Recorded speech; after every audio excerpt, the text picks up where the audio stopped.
Francesco Vincenzi, presidente di ANBI, l'Associazione Nazionale dei Consorzi per la gestione del territorio e delle acque irrigue. Una relazione all'Assemblea ANBI ricca d'orgoglio. In questo anche la novità del bilancio sociale. Cosa rappresenta?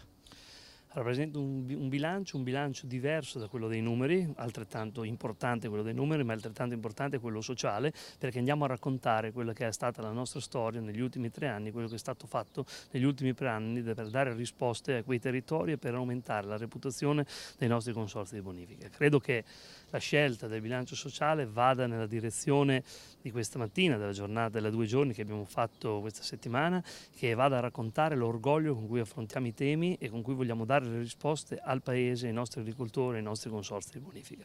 Il bilancio sociale conteneva una serie di riflessioni.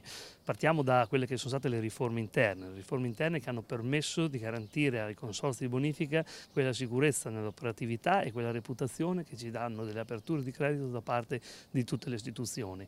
La voglia di andare in Europa, a parlare un linguaggio diverso dal passato, che ha visto l'Italia subire delle decisioni, subire delle direttive sull'acqua. Un'acqua che in Italia, essendo un paese del Mediterraneo, non può subire direttive dettate da altri. Per questo abbiamo costituito, anche qui con grande fatica, ma con altrettanto orgoglio la portiamo avanti, Irrigants Europe, insieme a quei paesi del sud dell'Europa, che si occupano e che hanno la necessità per poter continuare a produrre un'agricoltura di qualità, di utilizzare l'acqua.